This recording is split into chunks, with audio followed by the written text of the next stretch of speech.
Before we get into discussing the reading, let's just look at where we're going next week. Lukács's theory of the novel, so we're moving right along. We're moving from the late 1800s to the early 20th century. Any volunteers for this one? This is another 1 week pass. Okay, great. So you guys, great. I'll set up the discussions right after class. Cool. All right. So we've got two readings to discuss today. We've got Nietzsche's Case of Wagner, but we also have Adorno's Fantasia Sopra Carmen, which is his response to Nietzsche many years later. And it's our first reading from Adorno, who we will be reading for the last several weeks of the course. So we'll be reading Lyric Poetry and Society, and then selections from Aesthetic Theory. During Critique Week, I'm going to try to set up an optional class session where we will read an essay by Adorno called For an Informal Music, which really gets more into kind of late modernism and even the beginnings of postmodernism in music, post-World War II. Okay, so Nietzsche.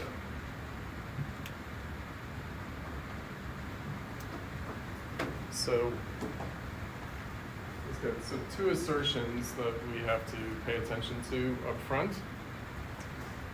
It's always important to pay attention to the title. So the Case of Wagner, a musician's problem. It's a musician's problem. He's a musician. Wagner's a musician. However, it's a musician's problem that philosophers have to learn from. So it's a musician's problem, but it's an experience that he thinks philosophers have to undergo in order to understand their time, to understand this moment. All right, so we've talked about Wagner as a exemplar of modernism in music. So he's considered the first modernist. It's a kind of complicated proposition. And we looked at the final scene. We listened to the end of Tristan and Isolde. But now we're going to the other end of his career, which is Parsifal, which is his kind of last opera, and which actually has some stylistic differences from his earlier work. We'll see what Adorno has to say about that. And Nietzsche, writing after Wagner's death, and after they had already had a falling out. So Nietzsche was an admirer and a kind of acolyte of Wagner, but then he experienced a falling out with Wagner that he describes. And many years later, now he's writing The Case of Wagner after Wagner's own death. And his comparison, a sort of invidious comparison, his unfair comparison, we might say, but also a meaningful comparison, is between Wagner's Parsifal and Bizet's Carmen. So we might think of these as completely different works, but they're both operas, they're both roughly contemporaneous, they're both modernist in their own way. But of course, Carmen, you guys must know in some respect, it's kind of kitschy, very popular.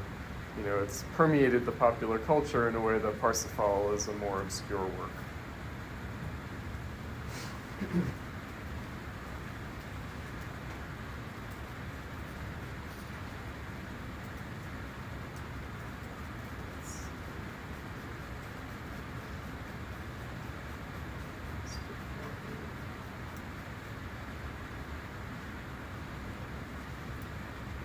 Writing it from Turin, from Italy. He's got a little epigraph. Through what is laughable, say what is somber.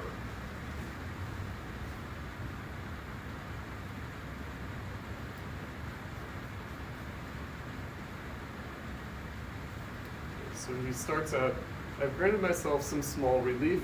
It is not merely pure malice when I praise Bizet in this essay at the expense of Wagner. Interspersed with many jokes, I bring up a matter that is no joke. To turn my back on Wagner was for me a fate. To like anything at all after that, a triumph. Perhaps nobody was more dangerously attached to, grown together with, Wagnerizing. Nobody tried harder to resist it. Nobody was happier to be rid of it. A long story.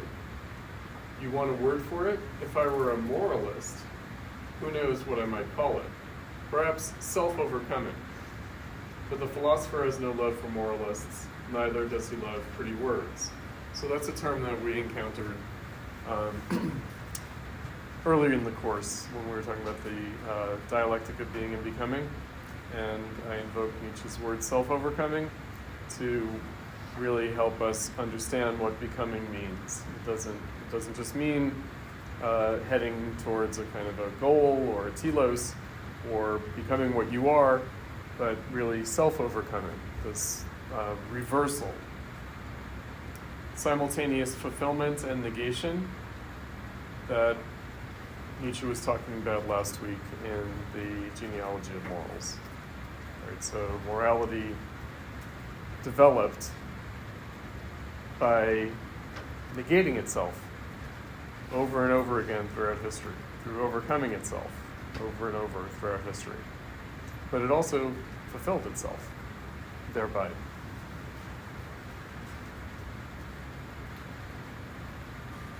What does a philosopher demand of himself first and last? To overcome his time in himself, to become timeless. It's an interesting way of thinking about it. So the philosopher, if we recall from the very first week of the course with Robert Pippin, Hegel described philosophy as its own time comprehended in thoughts. So philosophy is an expression of the zeitgeist, of the spirit of the time. But Nietzsche's putting a little bit of a wrinkle on it. He's saying, yes, you are expressing the spirit of the time, but also you're trying to overcome the spirit of the time. And in overcoming the spirit of the time, you are becoming timeless. But we'll see also in that overcoming the spirit of the time, you actually exemplify the time. Even more so. With what must he therefore engage in the hardest combat? With whatever marks him as the child of his time. Well then, I am no less than Wagner, a child of this time. That is, a decadent. But I comprehended this, I resisted it. The philosopher in me resisted. Nothing has preoccupied me more profoundly than the problem of decadence. I had reasons. Good and evil is merely a variation of that problem. Once one has developed a keen eye for the symptoms of decline, one understands morality too. One understands what is hiding under its most sacred names and value formulas. Impoverished life, the will to the end. The great weariness, morality negates life. Okay, so let's unpack that a little bit. So decadence. So because he thematizes most explicitly in this piece, more so than he had in the preceding readings that we did, the historical situation that he's diagnosing Wagner to be a symptom of, let's talk about that a little bit. Let's remind ourselves of the earlier timeline that we encountered. Moving from classicism, romanticism, and then we'll see, this will be important for us next week.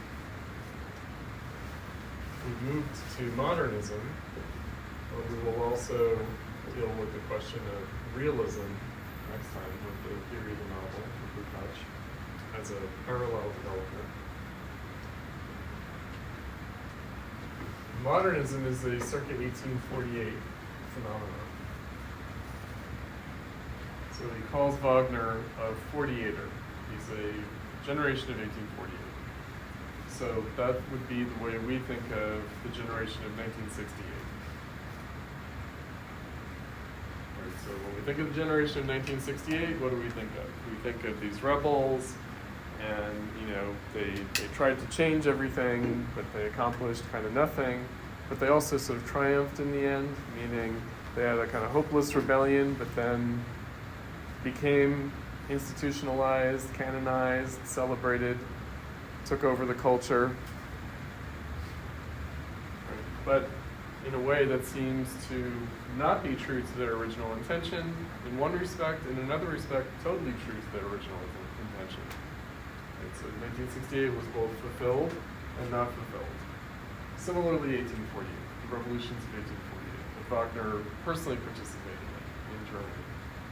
As a socialist, Wagner was a socialist. He was an anarchist socialist. He was a Cutronian socialist. And that's important to Nietzsche. So, 1848, we have Wagner, but we also have these other figures that we've mentioned previously, namely Baudelaire and Marx. So we have aesthetic modernity and political modernity emerging in the middle of the 19th century. And Wagner is part of that. Actually, he's part of both. So we don't think of Marx as an artist, we don't think of Baudelaire as a politician, or as Baudelaire as a revolutionary, but Wagner was both. He was an artist and he was a revolutionary.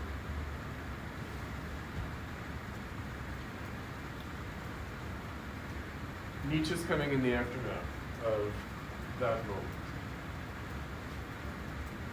So we talked about his formative experience in the Franco-Prussian War, and then he's writing in the period of high modernism between the Franco-Prussian War and World War I.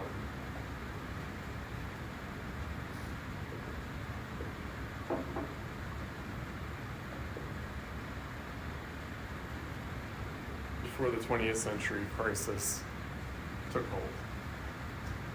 So, decadence.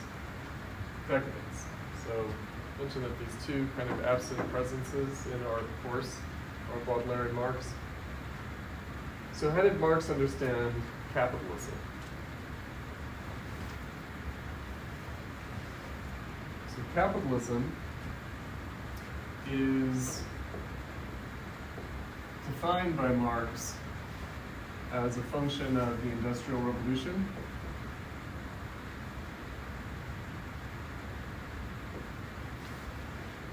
conventionally dated between 1750 and 1850, and the 1848 revolutions came out of the crisis of the 1840s that was formative for Marx and also for Baudelaire, that is the Hungry 40s. The Great Depression leading to the revolutions of 1848. Unlike the preceding historical developments, you see that realism is a function of the early 19th century, especially the 1830s. We'll talk about that more next week.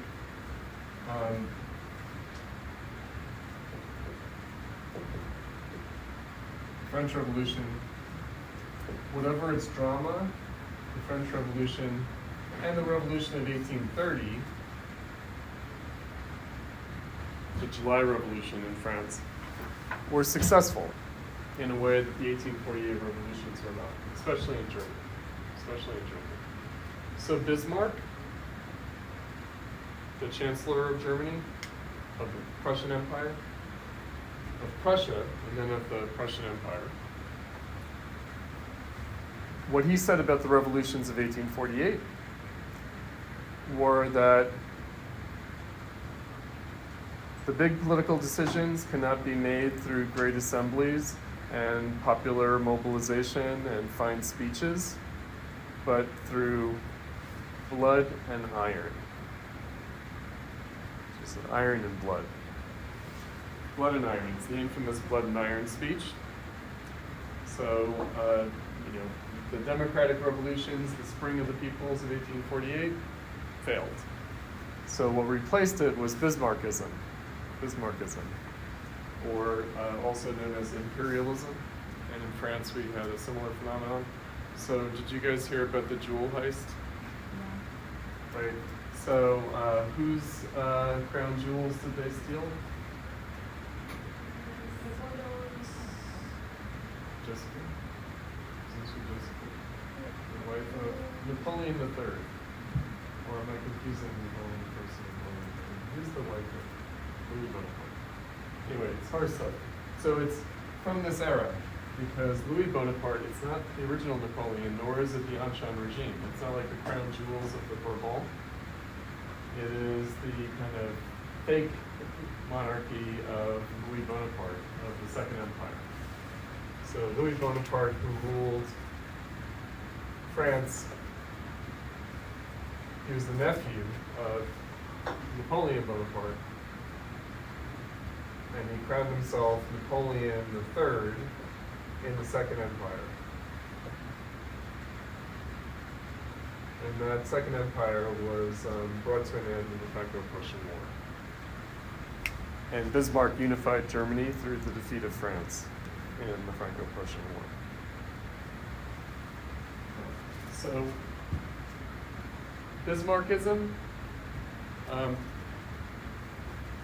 another famous statement of Bismarck, because really Nietzsche hated Bismarck, like with a passion, but nonetheless Bismarck was a world historic figure, a great political figure, not only domestically in Prussia, in the Prussian Empire, in Germany, but also in European continental politics in this period. Bismarck said, I am accused of being a reactionary, of being a liberal, of being a conservative, of being a socialist. I am none and all of those things. I just reach for the hem of God as he passes by. Meaning I just do what's necessary. And so, because I do what's necessary, everybody thinks that I'm this, that, and the other thing, but I'm all in none of those things. Okay. So, decadence. The idea that the middle of the 19th century is a turning point, Baudelaire is associated with that notion of decadence. And Louis Bonaparte in France was very similar to Bismarck. He was a utopian socialist. Before the Revolution of 1848. He was elected president. They had a constitution that restricted the presidency to one term, so at the end of his first term, he made a coup d'etat and established himself as emperor and ruled for 20 more years as Napoleon III, and he did that in order to save the revolution. And he even had plebiscites where he got popular assent to establish and renew the empire. And he engaged in the public works projects and the rebuilding of Paris and of France more generally, the modernization of the country that was promised in the Revolution of 1848, but only fulfilled in the Second Empire. So Baudelaire, Wagner, Marx, as contemporaries, how did Marx understand capitalism coming out of the Industrial Revolution? He understood it as the crisis of bourgeois society that was its decline and decadence. So bourgeois society declined through industrial capitalism. It became self-contradictory, it went into crisis, it decayed, it degenerated. And Baudelaire embraced the society, the world of the middle of the 19th century as a self-conscious decadent. That's the inspiration for Nietzsche. Wagner, on the other hand, Wagner did not identify himself as a decadent. He did not. Rather, he resisted decadence. He sort of denied decadence. He promised a kind of cultural renewal despite modernity. So Nietzsche is sort of looking at both of those things. He's looking at what it means to both resist decadence and to embrace it.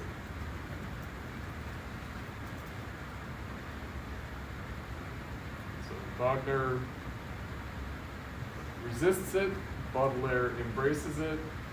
Might be two sides of the same coin.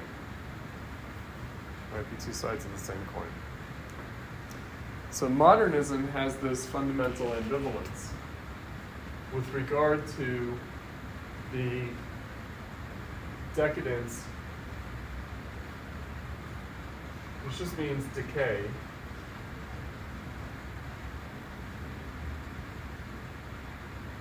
or decline of society and capitalism, but of what society? Bourgeois society, specifically bourgeois society. And so it seems like the world coming out of the Renaissance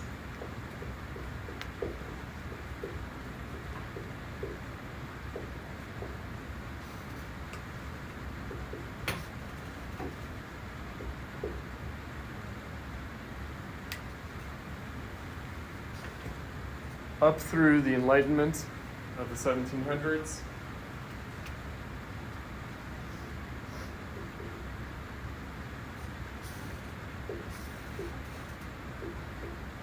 Was betrayed in the 19th century, was betrayed in capitalism. That's the Marx idea anyway. Now Nietzsche and Baudelaire have a different view on this. Their view is that there's a kind of fatal necessity to what's happened in the 19th century. So we've encountered previously in Nietzsche amor fati, love one's fate, love of fate, embracing one's fate, embracing one's life as if it is one's fate. So they're not Marxists, they're not socialist revolutionaries, they're not that at all. Wagner became embittered in his political disappointment, and again he took this kind of cultural track of trying to save the world through art and through a kind of strange religion of art, or kind of cult of art. But society was going to be saved from its decadence, from its decline, through art. And many artists in the 19th and 20th centuries have taken that road. Mm-hmm. I'm a little confused what you mean by the decay. Like, in what sense? Okay, so we will remind ourselves again of that first week reading from Robert Pippin. He said, what do we make of a situation where a society cannot live up to its own ideals? Right, so where it's obvious that we're suffering from the inability to realize the ideals that we have. So you could decide those ideals are false, wrong, they're mistaken, and that's why they're not realizable. Or you could treat those ideals as the best we've been able to do so far.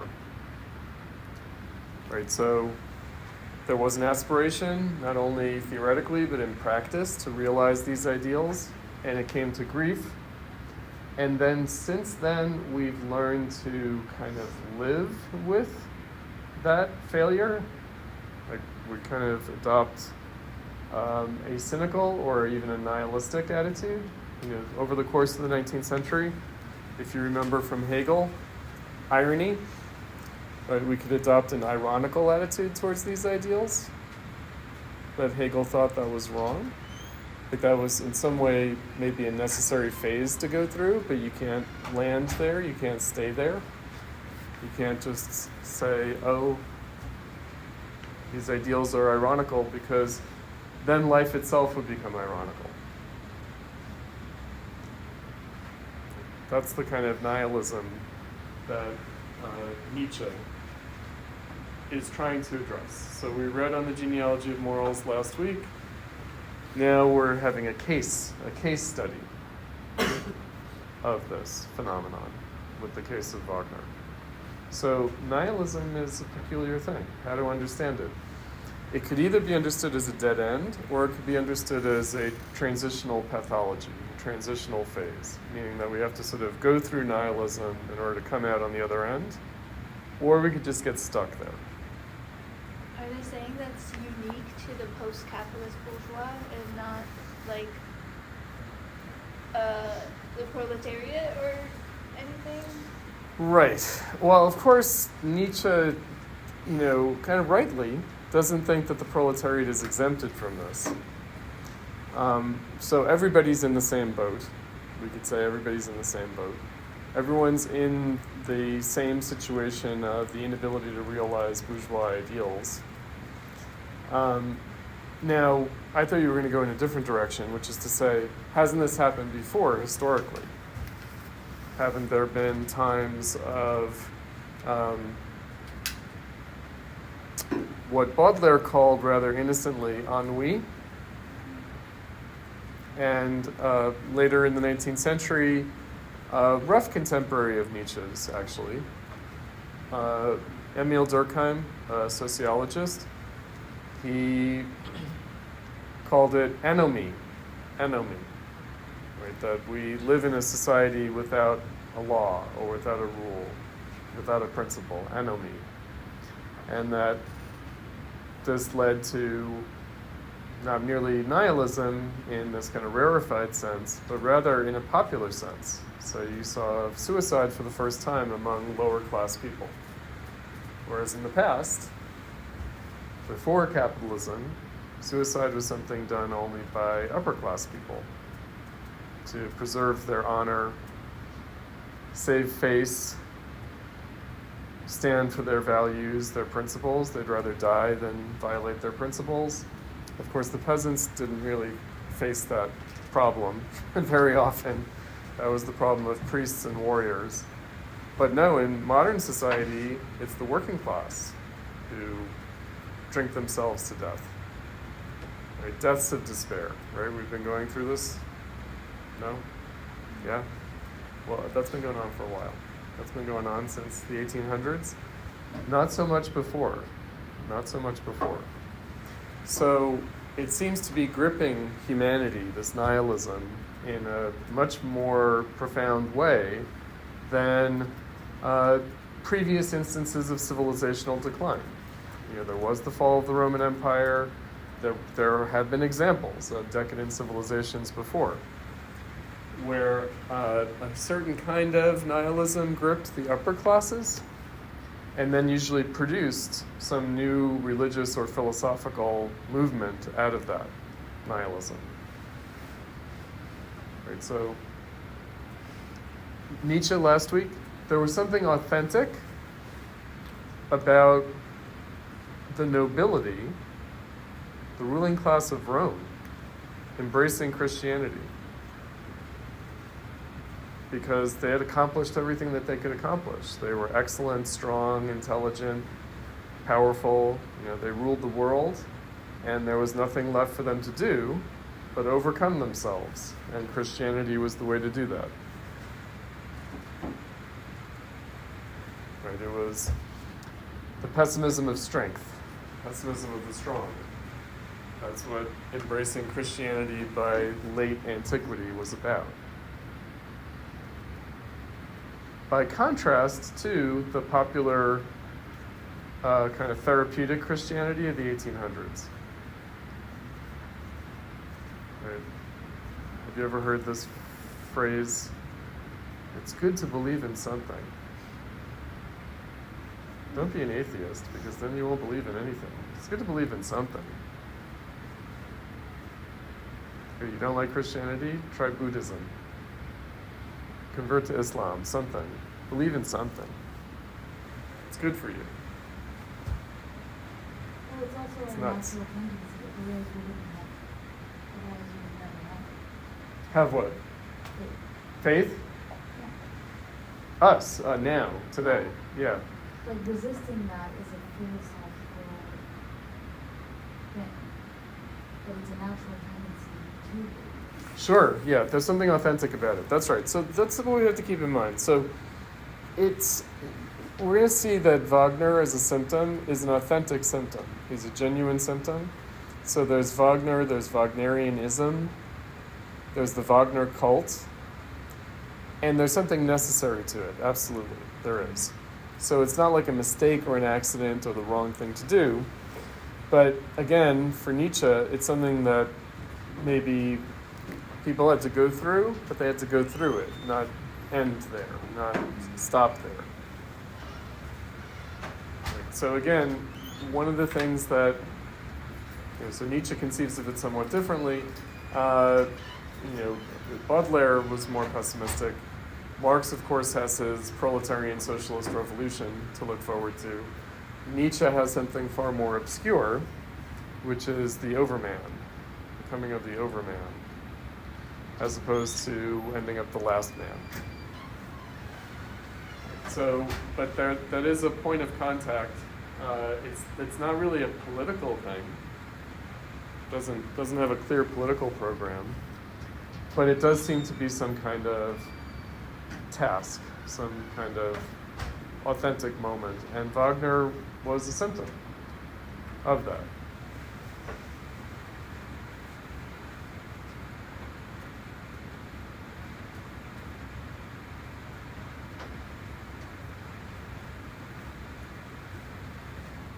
Parsifal is peculiar because it's both like the earlier Wagner operas.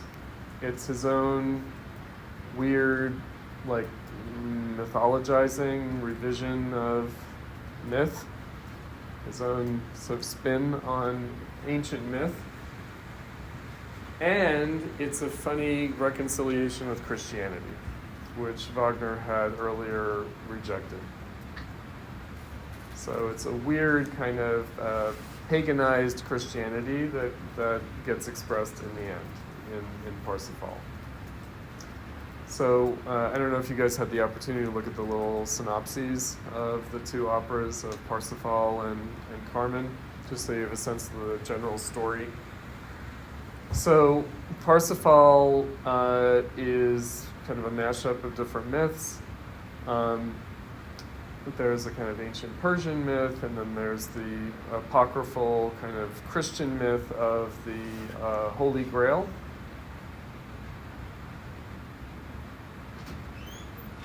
And the Knights of the Holy Grail, right, the protectors of the Holy Grail. And then he has his own, he's got these characters that he introduces, Klingzor and Kundry. Right, so Klingzor, who is a guy who wanted to join the Knights of the Holy Grail and was rejected by them. Like, he wasn't allowed to join the Knights of the Holy Grail, even though he tried to prove himself through acts of self-sacrifice, self-denial, including castrating himself. And they still were like, no, man, sorry. So then he becomes an evil wizard and tries to get his revenge on them. And then Kundry.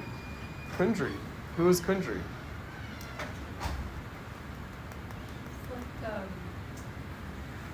She's condemned to immortality because Laughing at Jesus on the cross. Laughing at Jesus on the cross, right? So she laughed at Jesus on the cross, and so she's condemned to wander the earth forever as penance for that. And then she is sort of taken in by Klingzor and turned into like his main seductress, right? So she's a kind of weird, like, anti-Mary Magdalene figure, right? So, so she's kind of all about sexuality and seduction, but then this is because she's paying a price, and she's being punished for laughing at the crucifixion, right? And then there's Parsifal. Who's Parsifal?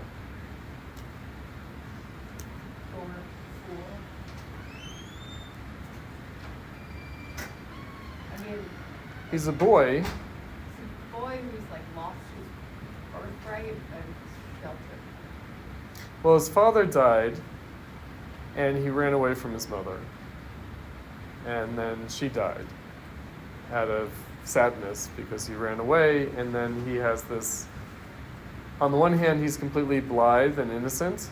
He's like a holy fool. But also he has this deep-seated guilt about having ran away from his mother and causing her death. And Kundry plays on that. Kundry is like, I'll be your mother, but I'm also going to seduce you. Right? So this is like intense. Let's put it that way. Right? So we have these characters, and ultimately what happens?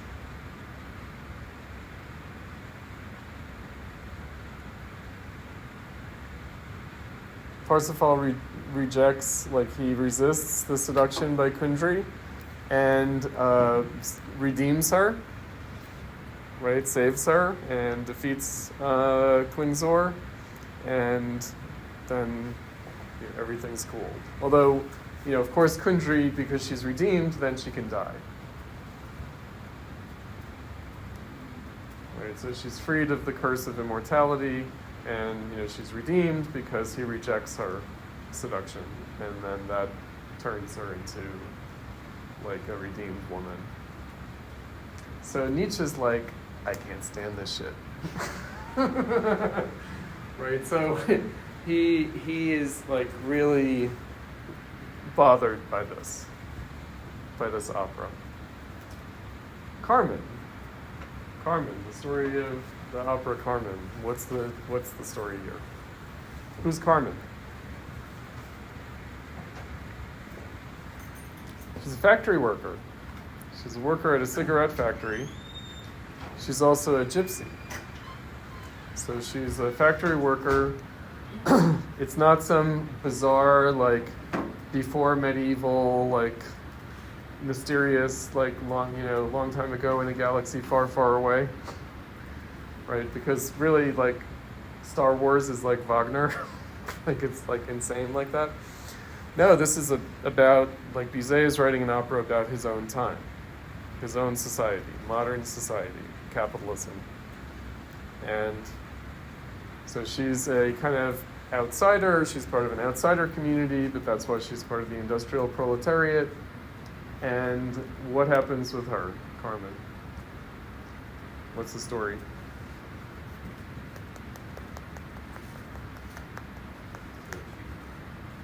She ultimately resists. She resists the advances of the hero. Of who? I forgot the guy's name. Jose. Is it Jose? Don Jose. Yes. He doesn't. She doesn't resist. No, she seduces him.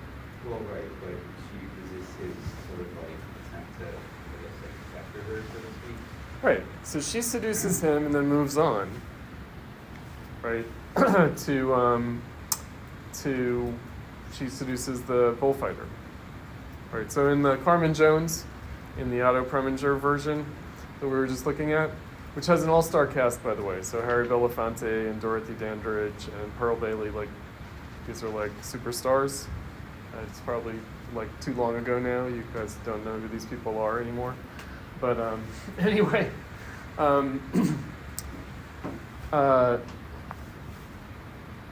in the Carmen Jones, he's a boxer, right? So that's the scene where they're doing the cards, and then she's reading into the cards like her fate, and so they're in the hotel room, and that's who she embraces at the end is the boxer who in the original opera is the bullfighter. So Toreador. No, you guys know your Carmen? No? I sang in Carmen. We did a production. I was the sergeant. I was the guy who paid for her meal. That was that guy. I was the sergeant. So it's kind of a semi-minor part. But he's a sort of like a, he tells Jose, like, yeah, like this girl's gonna do you in. And in the film, he goes AWOL. Right, so she makes him go AWOL, and then the police are after him, but then she dumps him. But anyway, that's the basic story. And then Jose kills Carmen for leaving him. What does Nietzsche say? This is like love for her nature. Yes. Right? He's So just like, power as love. right. So he says, the Latins, as opposed to the Germans, the Latins know that you got to be willing to kill for love.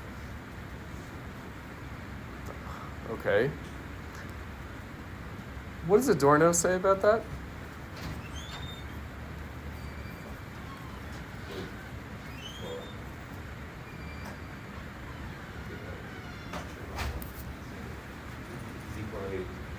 Yeah.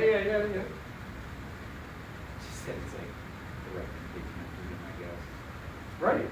Yeah, I mean, along with the, well, So it's not about killing for love, which is how Nietzsche puts it, which is really bizarre, because after all, the opera is called Carmen, it's not called Don Jose. It's called Carmen. She's willing to die for freedom. She's willing to die for freedom. Not kill for love, but die for freedom. Right, the scene at the end, where she's just like, I'm not going with you, if you gotta kill me, then that's what you gotta do. But I'm not gonna be under anybody, I'd rather die. Interestingly, the card song. You kill for love, you kill for ownership. But out of love, he loved her. She did love him. He did. It's passion, he loved her, definitely. Well, right, like Nietzsche's main point is that love is about possession and power and ownership, right? Yeah. And not about forgiveness and redemption. Love itself. Love is complicated. Love is complicated. Tell me about it. I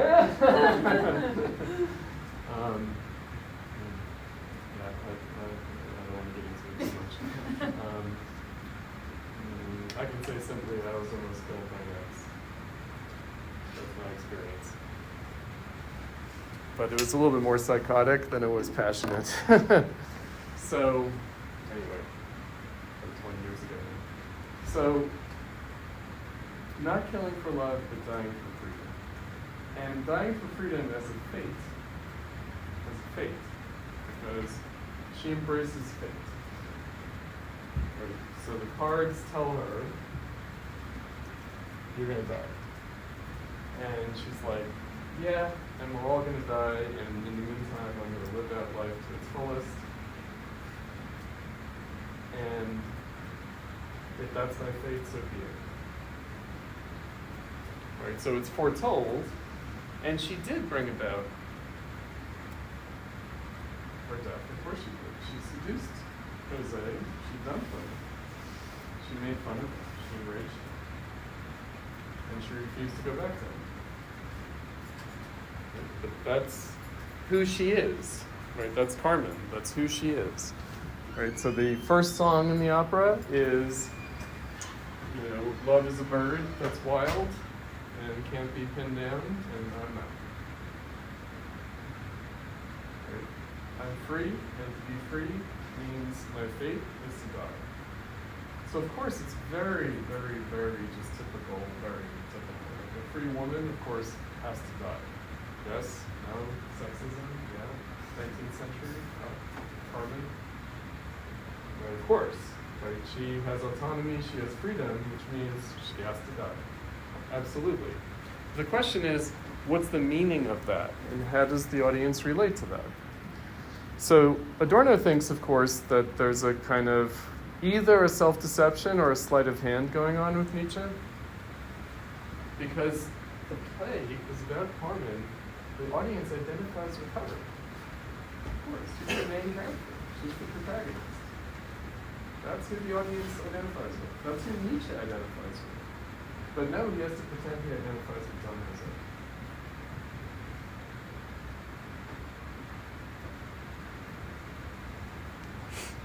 Even though he's the bad guy. So, by contrast, Wagner is not going to have you identifying with the bad guy ever. And not going to pull this sort of strange and ambivalent. It's going to be clear, it's going to be moral, and it's about sort of innocence and guilt and redemption. It's not about freedom. It's not at all about freedom.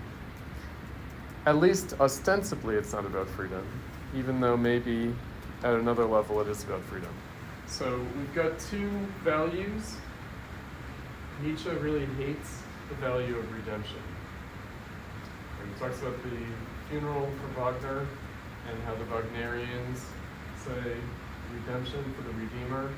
So they literally treat Wagner as if he's a Jesus-like figure. That he's the Redeemer. Right? He's not a crazy bohemian artist with a mercurial temper and a horrible narcissistic guy. Great musician, but right? No, he's the Redeemer. He's the Redeemer. So redemption is what Nietzsche rejects in favor of freedom, even if that freedom is paradoxically a freedom to realize one's fate, or a freedom that has a tragic ending. It's fated to have a tragic ending. So redemption and freedom, these are the two warring values between Parsifal and Carmen. Mm-hmm. Just maybe a tiny bit confused about like the sort of relation or difference between like freedom to Nietzsche in a sense versus like love and faith, like amor fati. This is like, I mean, I can see how they can sort of be corresponded in some sense, but amor fati seems like not so much like almost like an embrace of an absence of freedom, like an embrace of faith, right? Like, sort of predetermined sense of that in the cards.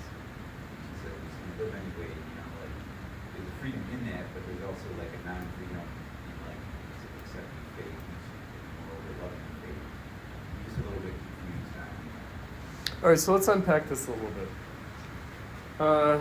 With Hegel, who Nietzsche also has a complex attitude towards, because there are sort of two Hegels. There's the Hegel that is canonized, institutionalized, the sort of right Hegelian Christian Hegel, and then there's the sort of radical revolutionary Hegel, fan of the French Revolution, taken up by people like Marx, right? There's left Hegelianism and there's right Hegelianism. Now, the institutionalized Hegelianism, the Christian Hegelianism, is something that Nietzsche certainly has a problem with. And nonetheless, he also had a criticism of the left Hegelians, the revolutionary Hegelians. He was unaware of Marx, he was aware of the others, like Feuerbach and Bruno Bauer and others. The other young Hegelians Nietzsche was extremely aware of. So freedom and fate, freedom and history, how to understand history.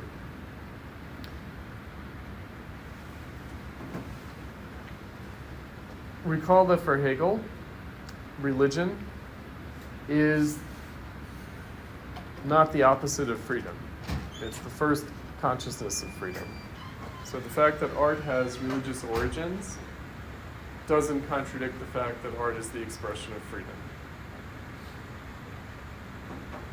Now, how is that?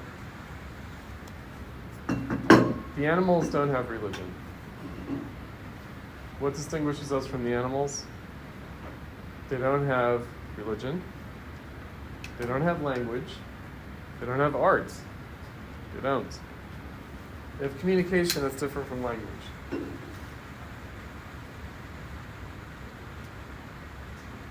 don't have religion, they don't have art. They don't have philosophy, that's for sure. The animals definitely don't have philosophy. Nor do they have science. They have reason.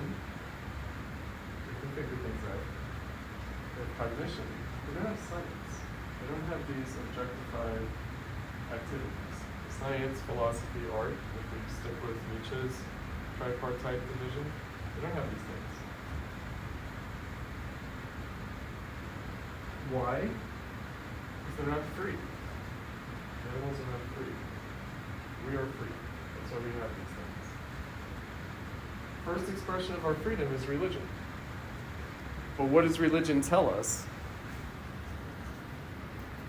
That everything happens according to God's will.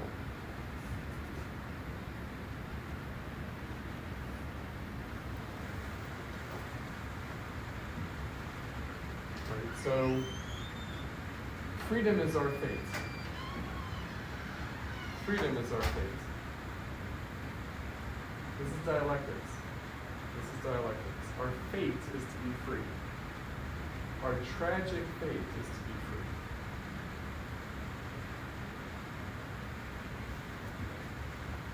We don't suffer like the animals. We just suffer because of random nature. We suffer because of things that we do in our freedom. We make ourselves suffer in a way that the animals don't suffer because we're free in a way that the animals are not. And our first expression of that is religion.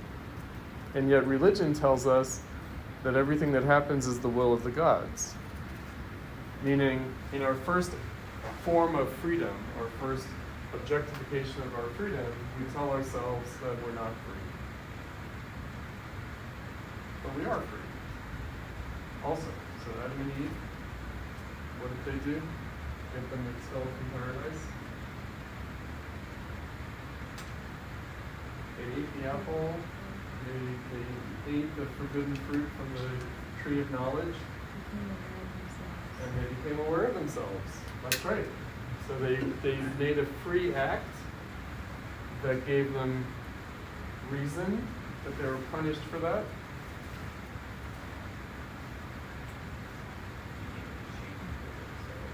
They became ashamed of themselves, for sure. Yes, to stick with the Freudian subtext. Shame and guilt. Original sin. It's original sin. So our original sin was to take an act of freedom. But wait, why did God allow us that choice if He didn't want us to make that choice? Oh, maybe He did want us to make that choice. Maybe God actually did want us to defy Him. Because after all, God made us to be free, which means that we're free to defy Him.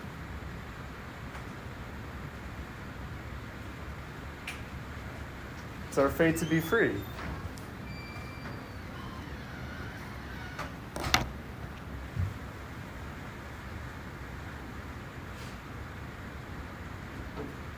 Also art. The animals don't have art. They don't put themselves to the ship. Artists, you don't have, there's no natural necessity to being a tortured artist. It's something that you freely choose to do to yourself. Controlling our suffering, absolutely. Yeah, exactly. It's a choice of suffering, absolutely. Absolutely. And it's not the worst choice of suffering. It's not the worst, no. Because you don't think birds sting themselves in their areas. You're not prepared to do that art. No. Why? Why not? Why not? Go first. Because they'll never tell you that it's art. And they'll never ask themselves, is it art? And they'll never sit in front of a critique panel and have to explain how what they did is art to anyone. What if it's done? Huh? What if it's done? What if it's done? Yeah. What do you mean, what if it's done? They never ask themselves What they've done. That's right. There's that too. Meaning they just exist. They don't objectify their existence outside themselves. We do. Art is that, religion is that, politics is that, everything. Language is that.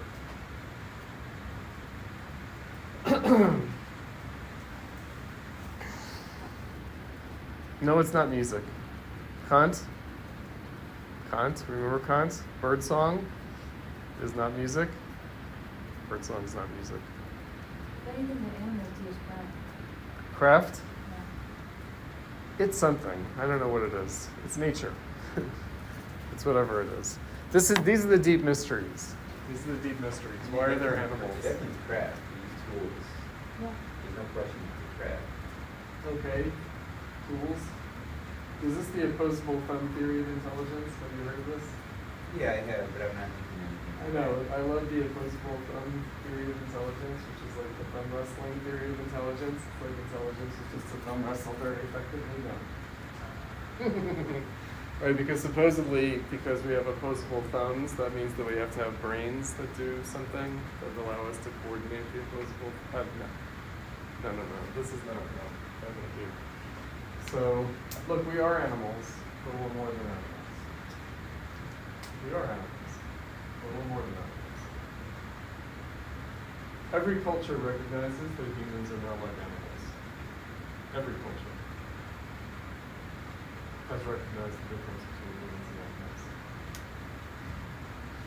But I mean, isn't it more like just to be some respect of caution? Like, isn't it like Speciesism? Well, isn't it better to say like we appear to ourselves as different than animals? To say we are, I mean, like it's a very like full ontological statement, right? Like we are not animals. Like, Wait, the animals don't have ontology. Only we have ontology. sure. Well, But it's a representation that we, it's in our imagination. So like, yes. Only we tell ourselves these stories about our being.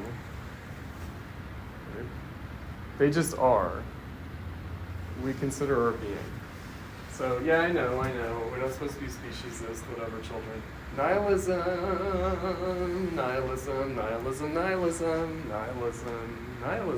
We deny something that humans have known for tens of thousands of years. We deny that we're different. What? We're obviously different. We split the atom. We went into space. The animals didn't.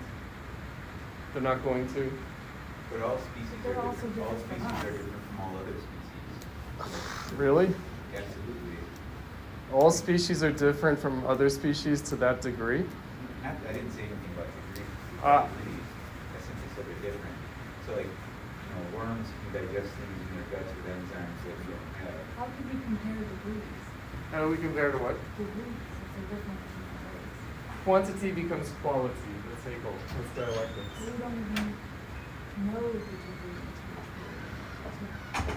I guess we don't. Like I said, consider how deep down the road of nihilism we've gone that we refuse to believe the obvious.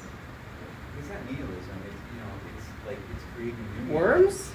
No, I'm saying like Worms? going beyond speciesism is not a denial of meaning. It's a formation of a new system of meaning in which there's simply not that huge animal binary. But it's not nihilism. It's not like we've just like given up on meaning because we try to open up the sphere of being to like animals. St. Francis of Assisi. All of God's creatures. All of God's creatures. It's cool. Jane Goodall. She liked her chimps better than she liked humans. Definitely. She loved her chimps and she hated the poachers for sure, and that's understandable. But the poachers were human, the chimps were not. Well, I don't see the need for hierarchy in either case. Like it can be a horizontal expansion of the idea of animal. All right, here's one thing. Animals are not faced with the problem we're faced with. Task of self-overcoming. The nihilism. The fate of the world is in our hands. It's not in the hands of the animals. And the animals are fine. The animals are great. But they're not going to help us save the world from what we're doing to the world. Are we saving the world? Oh, I don't know. We better try. I was wondering if we were going to briefly discuss the elephant in the room regarding Wagner and his beliefs. Oh, which one? There's so many. Fair. Hmm. I don't know, like the anti-Semitism, The and anti-Semitism. influence on the Nazis comes to mind. The anti-Semitism. Right. So why was Wagner? Yes, I will actually address that very directly. Great. Okay. So Revolution of 1848. what happened in France? They had a February Revolution, they had a provisional government, they had a minister of labor, Louis Blanc, who was a socialist, and he and others crafted a public works program called the National Workshops to put the unemployed people from the Depression of the 1840s to work rebuilding France. And so if private enterprise can't put people to work and help the country succeed, then the state should do it. But it was canceled.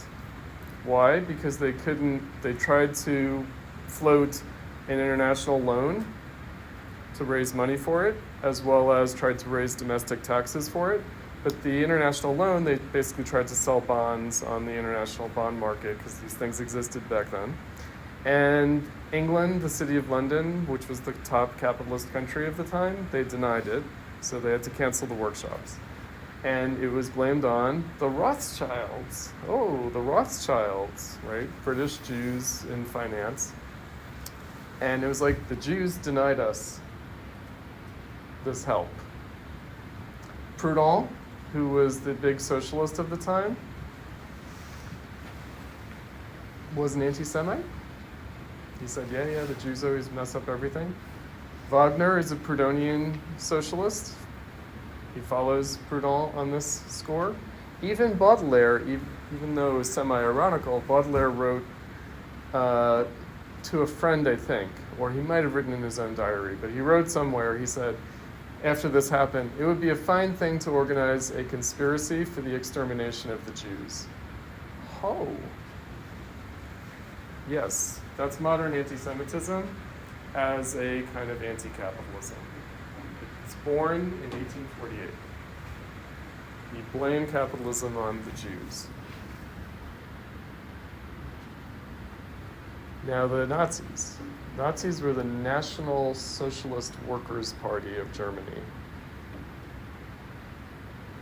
Inspired by Benito Mussolini, who was a Marxist, socialist, who decided Marxism wasn't radical enough, it wasn't revolutionary enough, so he decided to invent a new ideology, fascism, which gave the inspiration to Hitler. Mussolini was a real bona fide Marxist socialist. He was a collaborator with Lenin. They knew each other in the pre-World War I socialist world. So it's a complex history here. Did they truly believe that because they were Jewish they were evil, or was it like they are evil and happen to be Jewish, but we'll just demonize all Jewish people? Well, the ideology developed, but there was this idea that also is a German idea that goes way back, which is that capitalism was a kind of different value system, a different sort of principle.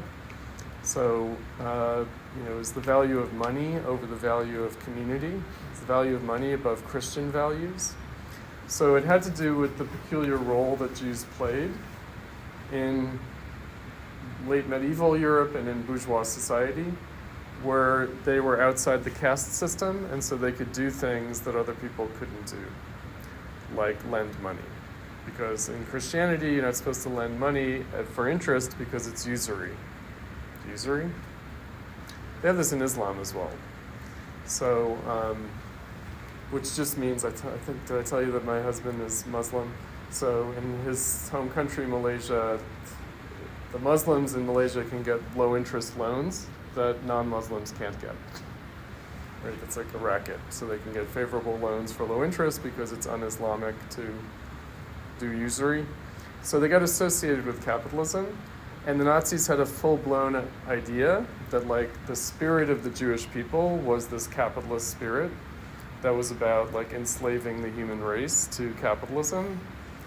And, people believe this shit. I mean, the thing is that this is a compelling ideology.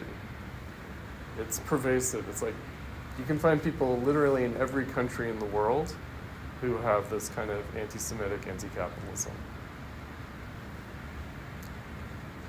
And so, yes, they thought that it was like the clash of the Aryan principle versus the Jewish principle. And the Jewish principle was bringing ruin to all the nations of the world. So the Hitler and the Nazis, they had this idea that every country should be fascist.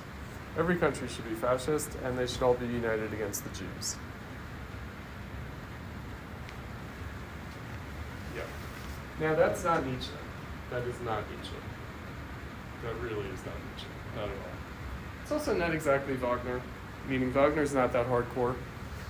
However, Wagner does lend himself to this.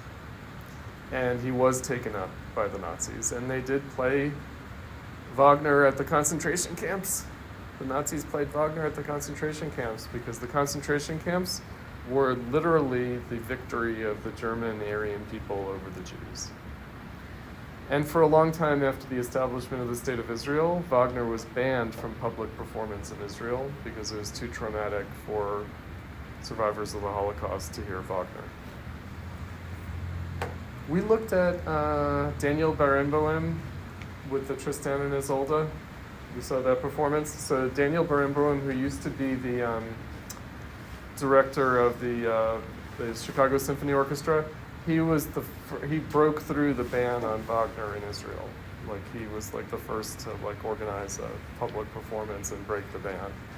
I think in the 90s. I forget exactly when it was.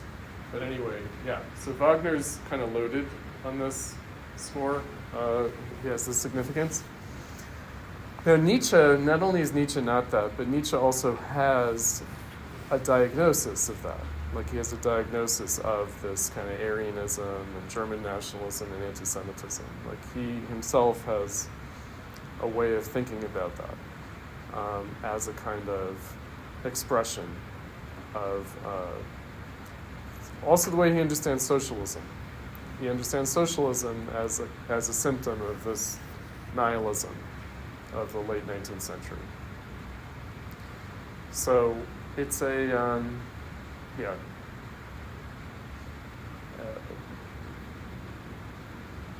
it seems to augur the 20th century. It seems to have a kind of foreboding character to it. That maybe in its own moment, it has a slightly different meaning. Meaning there was a kind of literalization that happened in the 20th century of this extreme kind of racism that took place, like the kind of biological essence racism.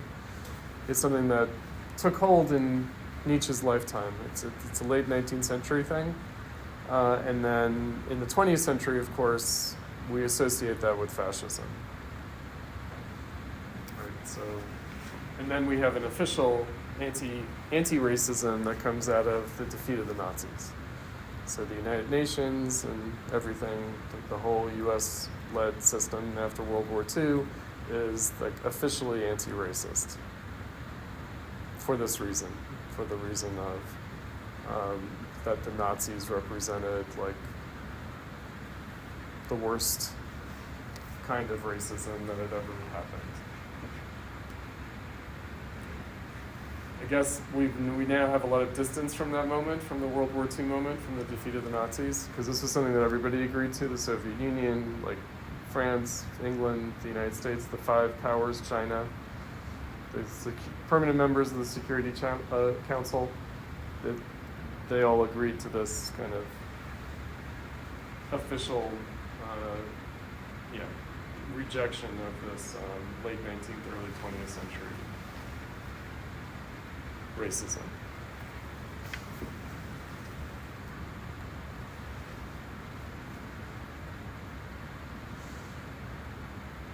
Why did they reject it? Because the Nazis, because the Holocaust, because, Was it, did they reject it? Like, I don't think about leaders of countries as making particularly moral. it was more of a political choice than it was a moral choice. It's more of a political choice than a moral choice. The United States wanted certain things to happen after World War II, like decolonization. They wanted it after World War I, but they weren't in a position to enforce it until after World War II.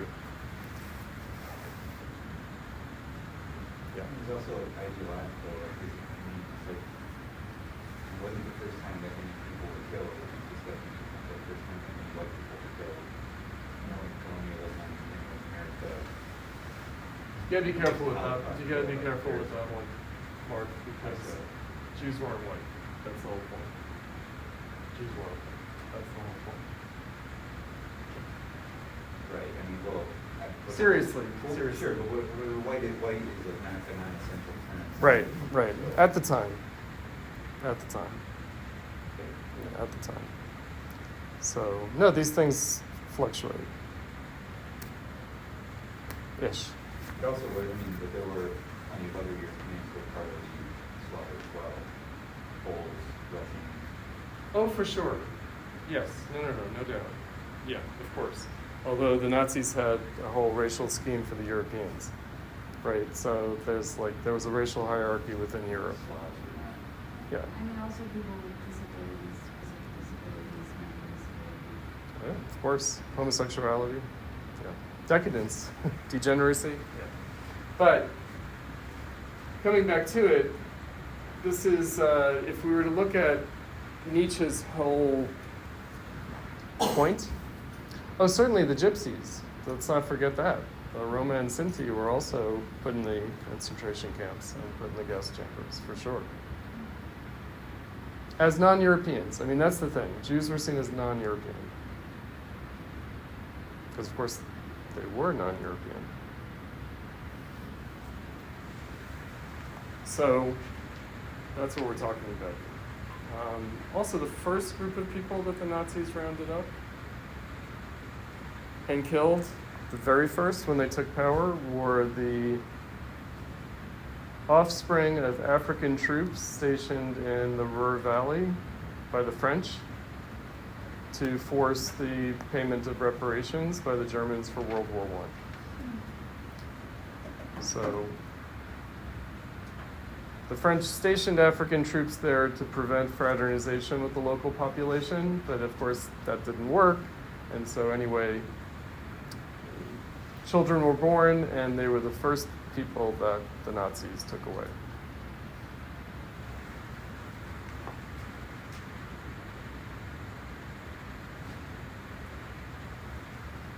So Nietzsche doesn't want anything to do with that. The way he puts it is he wants to be a good European. He's proud of that he's not German, that he's a mongrel, that he's, his Polish heritage. He's got a whole weird thing about resisting this incipient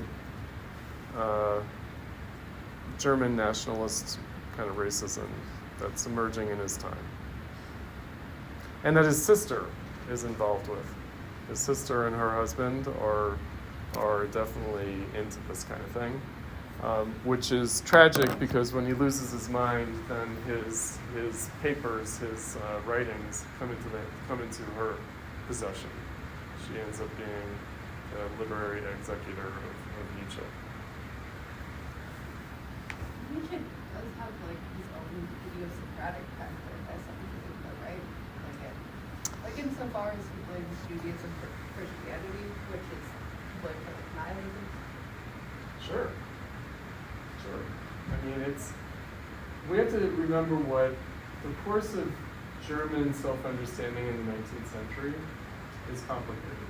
So it is the Germans who sort of invent this idea of the Judeo-Christian civilization and Western civilization. They're very central to this idea, the gestation of this idea. It also has to do with the history of Christianity in Germany, because Germany is the center of the Protestant Reformation, and the Catholics accused Protestantism as a reversion to Judaism. Did you know that? Yes. And because the Protestants were getting rid of the priests, and they were saying everybody can read the Bible, and that's the Catholics called Protestantism bibliophilia, right? That you're worshiping the book rather than Jesus, and you're not accepting the intermediary of the church. And so that turns Christianity into a version of Judaism where you have a religion without priests. You have rabbis. And you have basically rabbis are experts at reading scripture in the way that Protestant ministers and pastors are also like exegetes. They're exegetical. And Nietzsche's a product of that. Of course, Nietzsche's father was like a Protestant minister. He's a philologist. He's the product of this kind of tradition in Germany that comes out of Protestantism and is a kind of romanticism. And he thinks that he's more honest about that than someone like Wagner, with this weird pseudo-paganism and this weird like Aryan mythos. Right. So, Nietzsche does think that,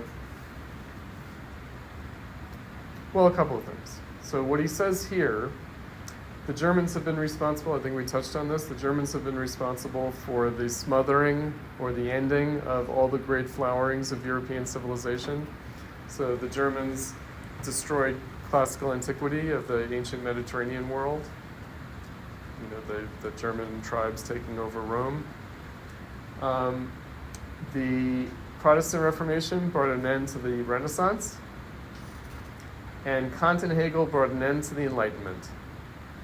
So he's got this kind of crazy narrative that the Germans always come in to cut short every great flowering of European civilization. German tribes at the end of the Roman Empire, the Protestant Reformation at the end of the Renaissance, and German idealist philosophy at the end of the Enlightenment. Now why? Why? Because this is like a kind of a gimmicky kind of idea, right? Because he wants to say that as a German, as a product of this German culture of the 19th century, that puts him in a position of having an insight into something essential about the time. Right? That he is the product of that history means that he can understand its illness. He can understand its kind of symptomology. Right, so he can understand Wagner in a way that Wagner is sort of evading or denying. Right, so Wagner is kind of, which he need not have done, but he did do. Meaning, one of the things that's problematic about Wagner for Nietzsche is the mixture of philosophy and art, which originally attracted Nietzsche to Wagner, but then also repelled Nietzsche from Wagner. Right, so what does he say about Wagner? He's not really a musician. So he's an actor. He's an actor. And the question is whether philosophers are just actors. Right, so whether philosophers are sort of performing a role in lieu of actually living it. And Wagner is doing that as an artist. Nietzsche also says he's not quite a musician because he was trying to make language out of music. He wrote passages very quite ideas about that. But it's like, the idea of the story, it's like The total artwork. Because it's not quite music, it's like trying to make language. Yeah, it's the total artwork, and it's right. It's abdicating on the specific mission of art in favor of making an argument. Like it's this sort of, and also systematizing. So he's got this kind of the total artwork, and everything ties neatly together, supposedly. So that there isn't this tension between the music and the libretto, or between the music and the drama. Right, so Wagner really produces everything himself, including the set design. Like he does the whole thing. He's like a cinema director. He's like a film director before cinema. Total artwork, which Nietzsche thinks kind of botches all the different elements. So it's sort of a bad play, it's bad poetry, it's bad music, right? But all the different elements suffer as a result of Wagner's attempt to turn them all into one thing, the total artwork.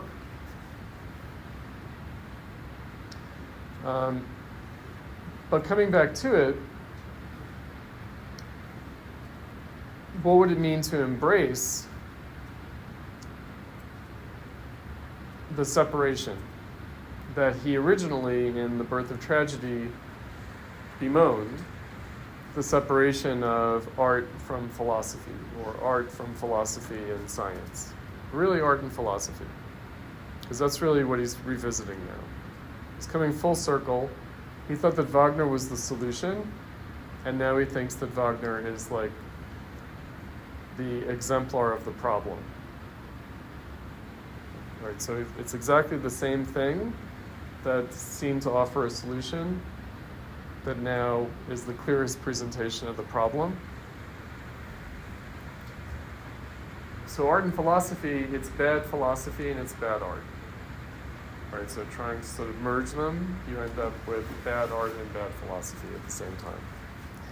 Okay, but all of this is sort of, again, subordinate to the larger question, which is he doesn't just think this is a musician's problem or a philosopher's kind of experience that they have to undergo, but he does think it opens a window onto the whole situation.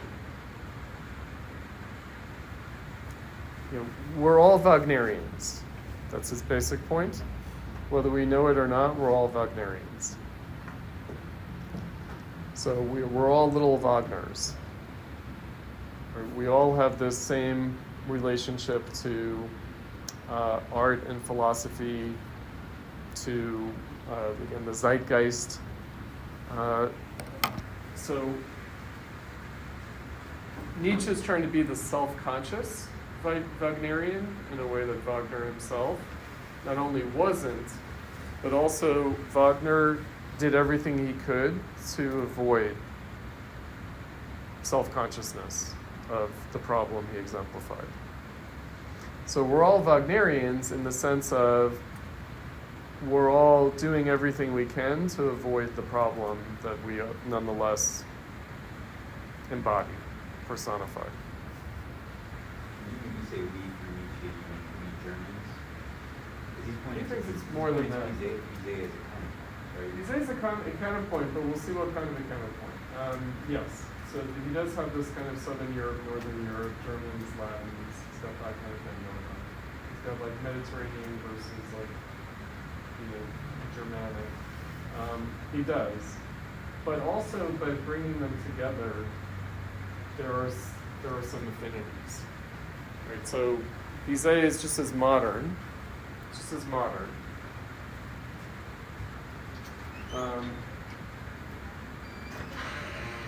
see what he says about it. Yesterday I heard, would you believe it, Bizet's masterpiece for the 20th time. Again I stayed there with tender devotion, again I did not run away. The triumph over my impatience surprises me. How such a work makes one perfect, one becomes a masterpiece oneself. Really, every time I heard Carmen, I seemed to myself more of a philosopher, a better philosopher, than I generally consider myself. So patient do I become, so happy, so Indian, so settled. To sit 5 hours, the first stage of holiness. May I say that the tone of Bizet's orchestra is almost the only one I can still endure. Excuse me. That other orchestral tone, which is now the fashion, Wagner's, brutal, artificial, and innocent at the same time. Thus it speaks all at once to the three senses of the modern soul. How harmful for me is this Wagnerian orchestral tone. I call it a scirocco. I break out into a disagreeable sweat. My good weather is gone. But the scirocco is the African wind that comes across the Mediterranean and affects southern Europe. So we have a kind of a little paradox there. This music seems perfect to me. It approaches lightly, supplely, politely. It is pleasant. It does not sweat. What is good is light. Whatever is divine moves on tender feet, the first principle of my aesthetics. This music is evil, subtly fatalistic, at the same time it remains popular. Its subtlety belongs to a race, not to an individual. It is rich, it is precise, it builds, organizes, finishes. Thus it constitutes the opposite of the polyp in music, the infinite melody. Have more painful tragic accents ever been heard on the stage? How are they achieved? Without grimaces, without counterfeit, without the lie of the great style. Finally, this music treats the listener as intelligent, as if himself a musician, and is in this respect too the counterpart of Wagner, who was, whatever else he was, at any rate, the most impolite genius in the world. Wagner treats us as if he says something so often till one despairs, till one believes it. Once more, I become a better human being when this Bizet speaks to me. Also a better musician, a better listener. Is it even possible to listen better? I actually bury my ears under this music to hear its causes. It seems to me I experience its genesis. I tremble before dangers that accompany some strange risk. I am delighted by strokes of good fortune of which Bizet is innocent. And oddly, deep down, I don't think of it, or I don't know how much I think about it. For entirely different thoughts are meanwhile running through my head. Okay, so this is an important point, and I think it's something that we talked about with Schiller, which is art should be more than propaganda or entertainment, so it should be more than the divertissement of the court, and it should be more than the propaganda of the church, and it should be more than the entertainment and propaganda of the folk people. What does it mean that it should be more? Well, it should also be art. So it should not be reducible to propaganda or entertainment. And what does it mean for something to be art? Art educates us about art. Part of what art does is educate us about our aesthetic experience. The polyp he's referring to here, by the way. So the polyp, that's a word, it's a little obscure now. That's what they used to call coral reefs. Coral, they're polyps. Right, so whereas the Bizet is constructed, the Wagner is a polyp. Like it just sort of grows the way a coral reef grows. So it doesn't let you in on the construction in the way that music is supposed to. Music is supposed to educate you as you listen to it about music. It's supposed to educate you about yourself as a listener. It's supposed to turn listeners into musicians in a way that Wagner does the opposite. Wagner completely withholds music from the listener, mystifies it, turns it into this strange, almost ontological phenomenon. So it's the opposite of art as enlightening as to its own construction. Wagner seems like otherworldly, spiritual, almost godlike, whereas he says Bizet is artificial. It's artificial. You can sort of see how it works. You can understand it. Whereas Wagner, the whole point of Wagner is to be incomprehensible. So Wagner makes music mysterious and mythologizes itself as music, turns music into a force of nature, whereas Bizet allows us to see it as a human creation that we can participate in, and that we can be enlightened about, we can understand. Just at the level of music. What I wanted to say about the orchestral tone, though, the interesting thing is that actually, especially Parsifal and Carmen, they are using very similar orchestras. They are using very similar kind of arrangements. They are using very similar instrumentation in terms of how it's composed how it's sort of the musical exposition through the instruments, they actually have very similar orchestral tones, but they use it to different effects. So they're actually a good. They have enough of an overlap where you can compare them.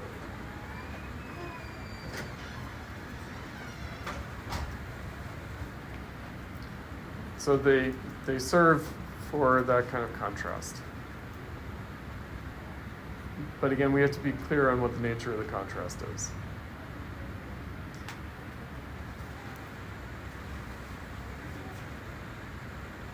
The tragedy is different. Where does he say? Let's say that it is tragic, but the tragedy is different. Right, because it's not forced. So there's something forced about now, he thinks, about the Wagnerian tragedy, whereas there's something unforced about the Bizet tragedy. And indeed, it's not merely tragic. I think that we've talked about this. We talk about Shakespeare. We talk about tragedy. We talked about tragedy and comedy. Tragedy is about divine forces, and comedy is about human choices, human action, human freedom. Right. So Shakespearean tragedy is this interesting phenomenon of making the comedic or the comic, the human, into a kind of tragedy, raising it to the level of a tragedy, where we don't have to feel like it's a divine fate, but that it's our own fate. Our fate is in our own hands. Right, so Shakespeare would be a predecessor for Bizet in a way that Wagner is going for mythology instead. And he thinks in a forced way.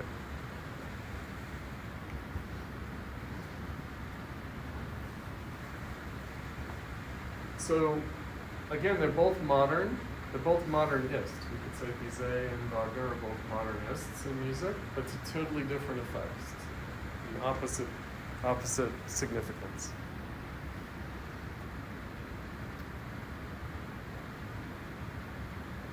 The thing with Nietzsche and his anti-Germanism is that it can be overstated, right? It can be kind of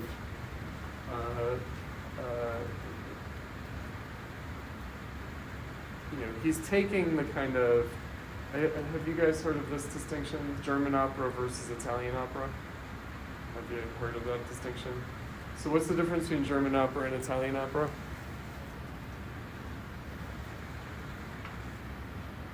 No? Italian opera is like a series of songs.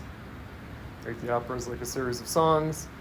And, it's sort of episodic. It has like the play, the drama, sort of stringing the songs together. And whereas with German opera, it's like a total composition. Right, so it resists being turned into a series of hit songs.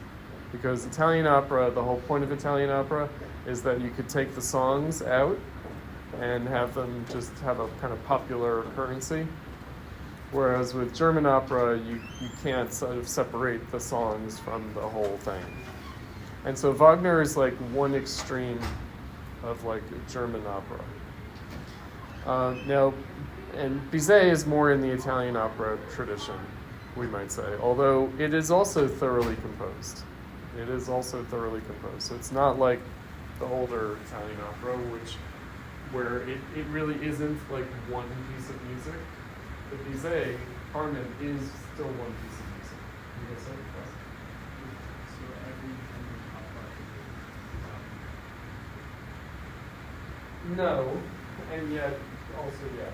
Right, so that's the distinction of the kind of German versus Italian opera, because it's not restricted to Wagner. It's not restricted to Wagner.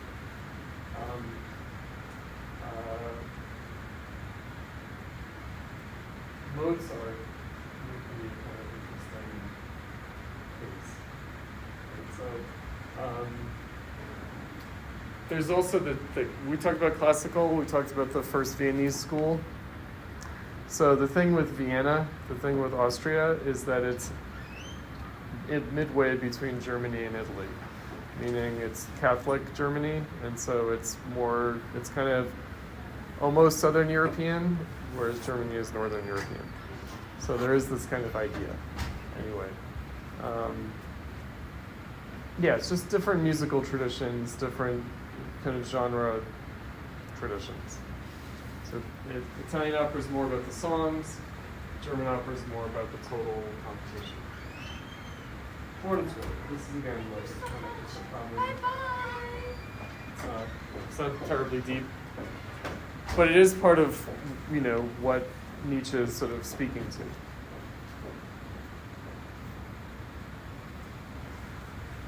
How old is that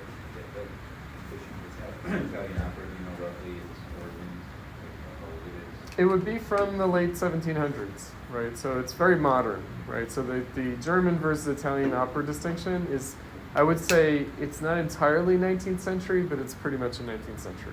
Like that's when that distinction starts to like manifest.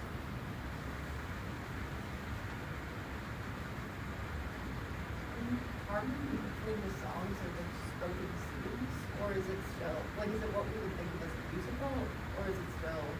Yeah, there are spoken scenes. Yeah, I mean, there can be some background music, but there are spoken scenes. Yeah, so, and then they burst out into songs, yeah. Again, the difference would be that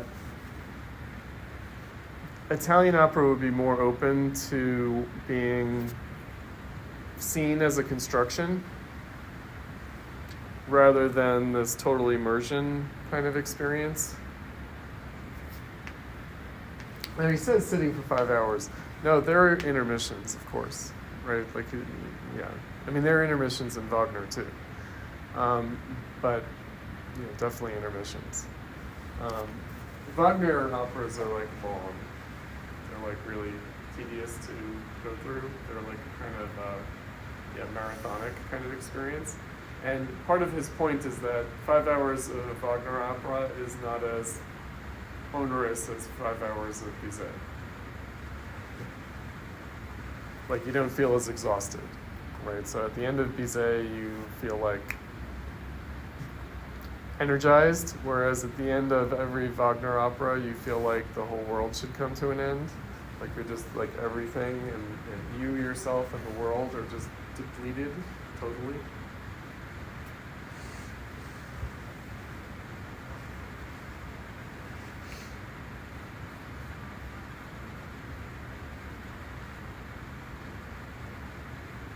Has it been noticed that music liberates the spirit, gives wings to thought? The one becomes more of a philosopher, the more one becomes a musician. The gray sky of abstraction rent as if by lightning, the light strong enough for the filigree of things, the great problems near enough to grasp, the world surveyed as from a mountain. I have just defined the pathos of philosophy, and unexpectedly answers drop into my lap, a little hail of ice and wisdom of solved problems. Where am I? Bizet makes me fertile. Whatever is good makes me fertile. I have no other gratitude, nor do I have any other proof for what is good. And then he brings in this work too redeems. This work too redeems. But it redeems in a different way than Wagner tries to do.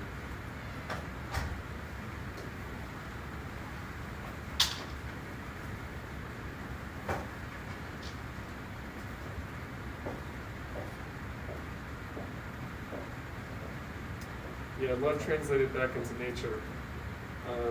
Of love as fate, cynical, innocent, cruel, and precisely in this a piece of nature. The love which is war in its means, and at bottom the deadly hatred of the sexes.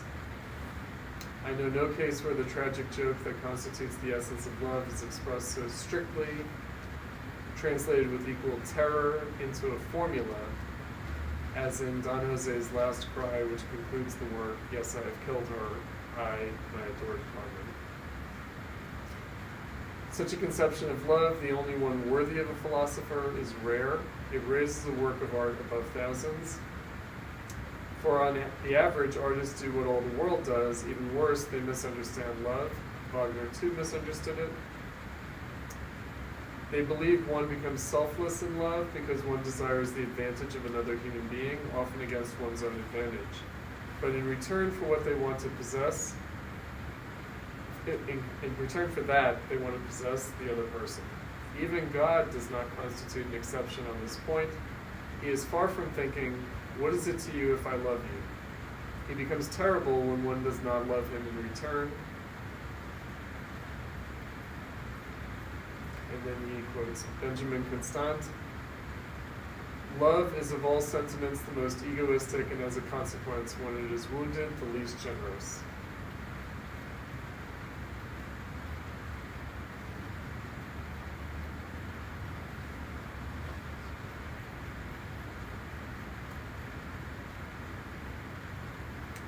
All right, so why is this the only one that's worthy of a philosopher? Because it doesn't seek a false reconciliation. It doesn't seek to kind of shave off the contradictions.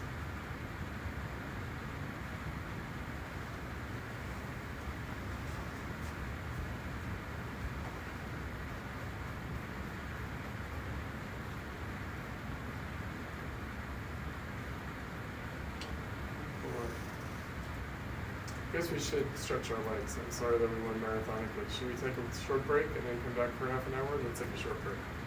Some of you have already taken a break, but let's take a short break. All right, sorry we're running low on time here.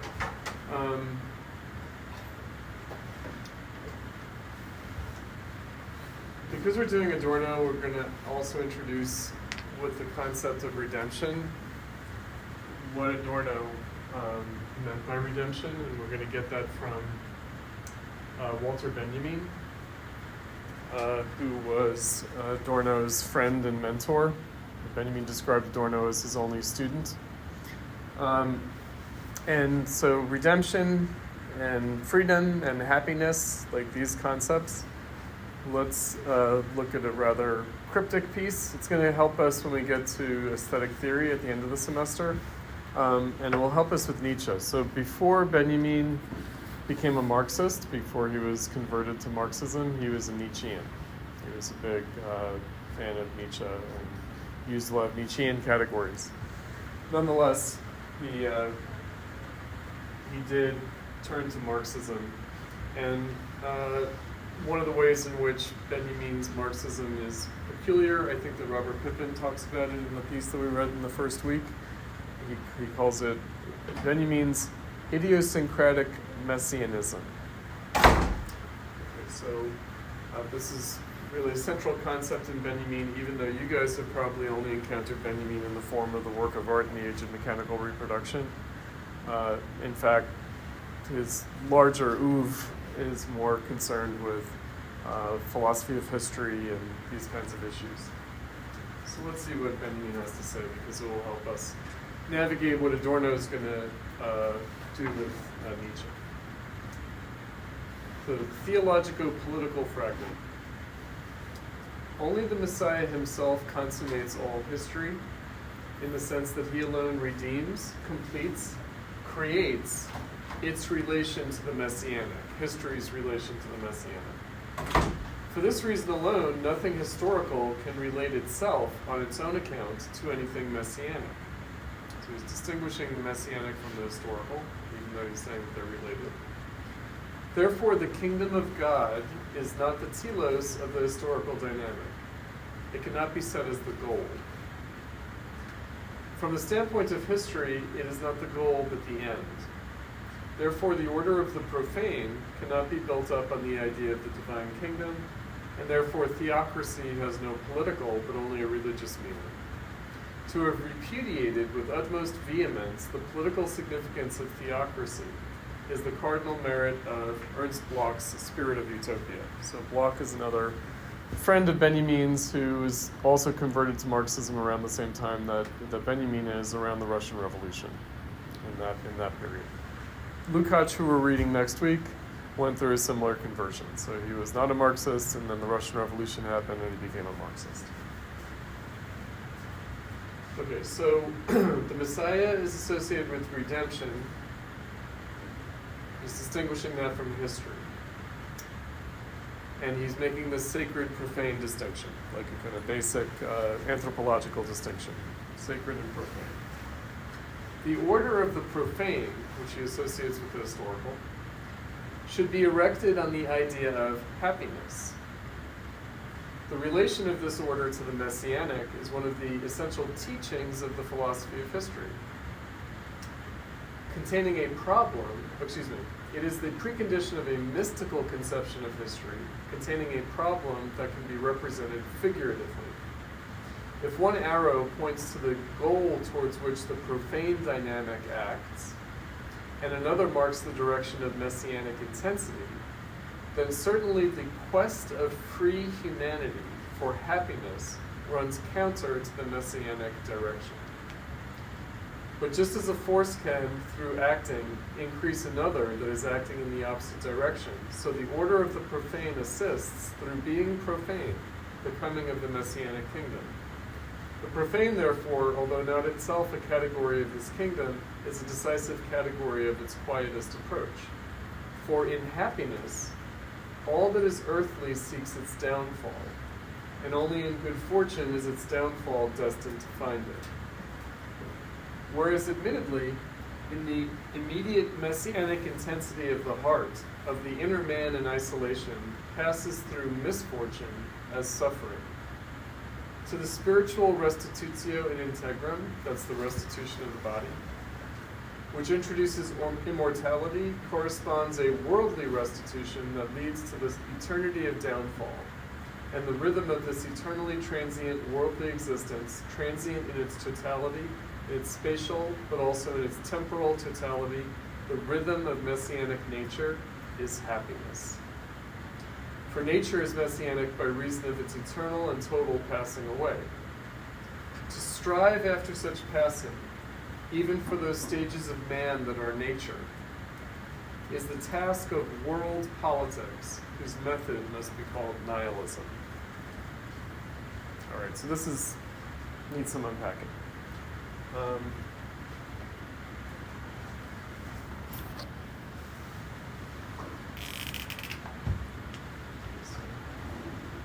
So he's got really starts with the arrow that points in two different directions. So there's redemption. There's messianic redemption. He associates it with the kingdom of God. So what is that? It's the end of time. The end of time. So we were talking about Adam and Eve and eating the forbidden fruit from the tree of knowledge. So what does that do? It introduces time. It introduces temporality. It introduces mortality, sickness, death. It introduces biological reproduction, labor, right? Women are punished for Eve's sin through childbirth. Because Adam and Eve didn't have children, they didn't grow old, they didn't die. Neither did anything in paradise. So everything in paradise, all the plants, all the animals, lived forever. They didn't age, they didn't get sick, they didn't die. There's no time. When Adam and Eve are kicked out of paradise, that introduces time into everything. It introduces mortality into everything. So when the Messiah comes at the end of time, everything is going to be resurrected. Everything that has ever lived is going to be resurrected in its body. All of nature is going to be restored. What stage The perfect stage. Right? So like the most awesome stage. So whatever. Yeah. The ideal. You're gonna be restored in your ideal self. But physically, you're gonna be restored. In order to have the happiness that you didn't have in life.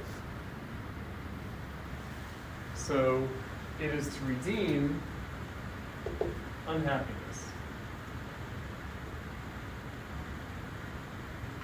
So insofar as we're happy, insofar as our downfall is in good fortune, we don't need redemption. It's only insofar that we suffer misfortune that we need our temporal existence to be redeemed. So religion, so to use some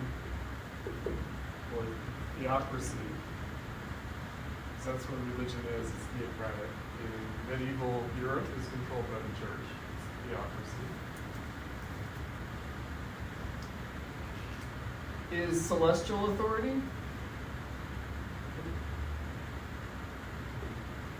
That's what they call it, celestial. It means eternal like the stars. So the church has celestial authority, and the lords and kings have temporal authority, or secular authority.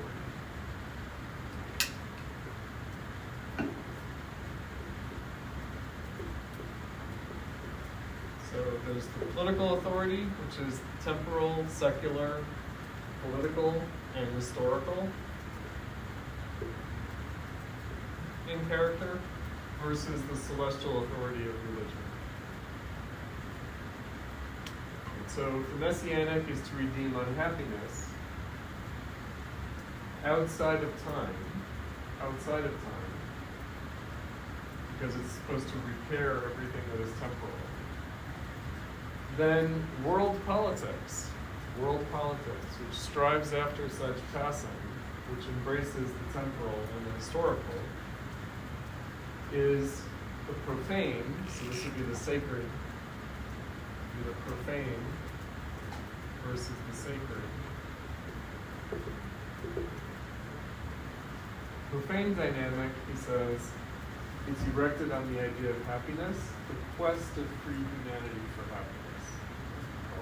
The quest of free humanity for happiness. Meaning, what is to be redeemed is not unhappiness, but unfreedom. So history is where we suffer from unfreedom and struggle for freedom, which is different from happiness. Happiness is misfortune, good fortune.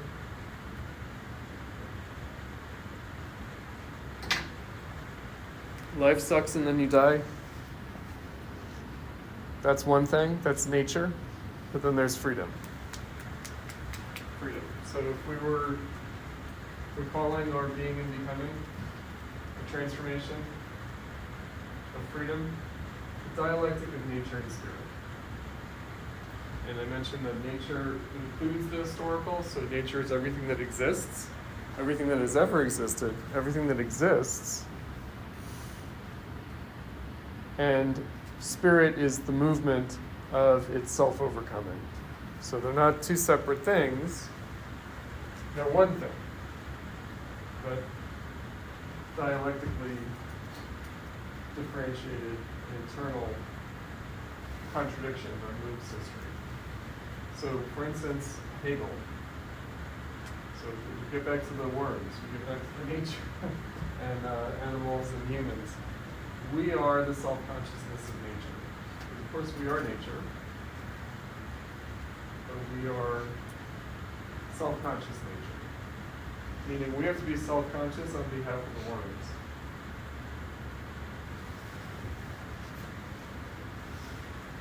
Because they can't be our self-consciousness, we have to be their self-consciousness.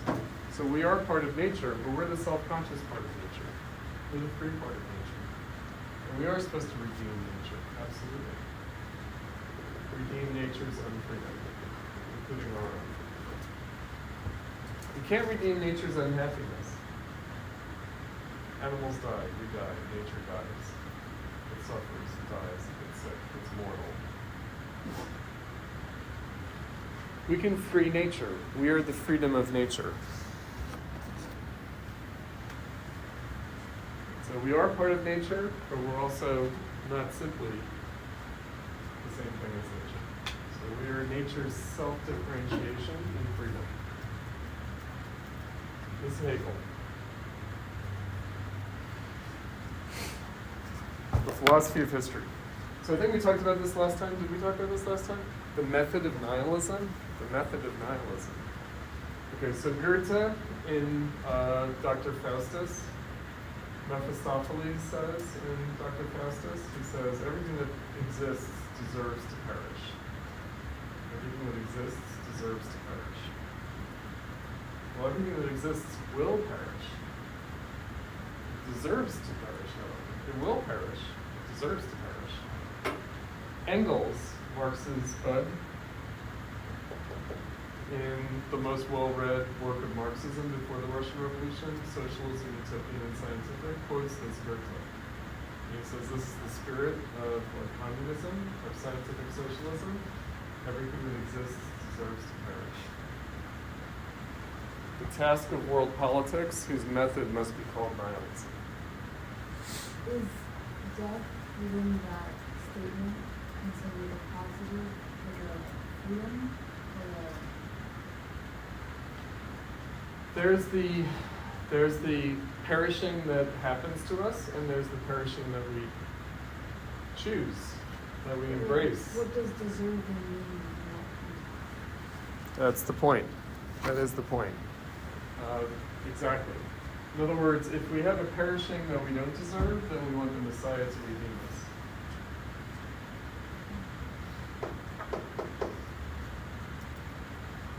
Right, but again, that's a matter of freedom and unfreedom.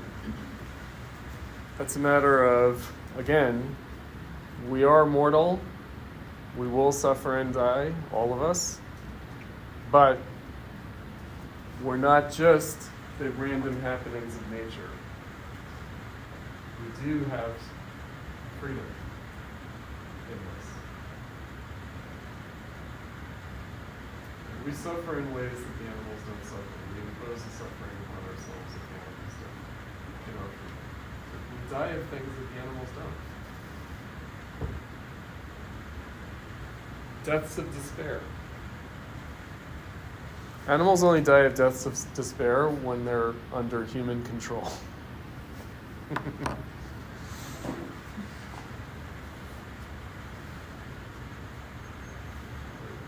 Again, the animals don't suffer from nihilism, we do.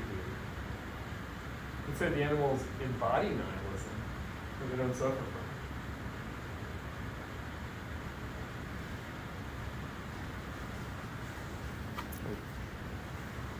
it. We suffer from meaning. That's the other difference. And from loss Loss of meaning, right. We need meaning. Why do we need meaning? Why can't we just exist? We can't just exist. We need meaning for our existence. We need meaningful suffering. We can't suffer like the animals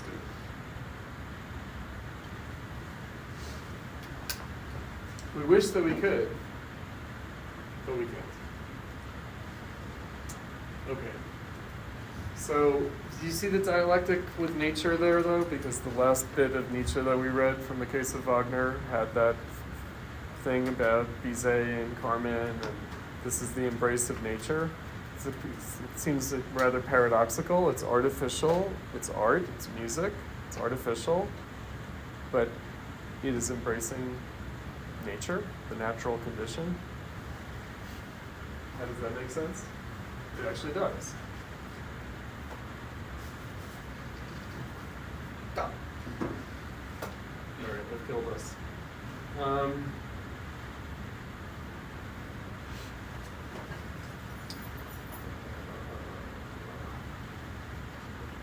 we really needed the last 15 minutes that we usually have before they cut our class time down. I used to also, I will tell you guys this. So when we had our 3-hour class sessions, I used to start this class session, the case of Wagner, a half an hour early so we could listen to the music. And we ate into it. I had a feeling, I've tried the last couple of years to do it, and people can't do it. Because there used to be like an hour between classes, and now there is not. And so it's just not in the cards. Not in the cards. All right. I won't keep you guys late. Next week, Lukács. Theory of the novel.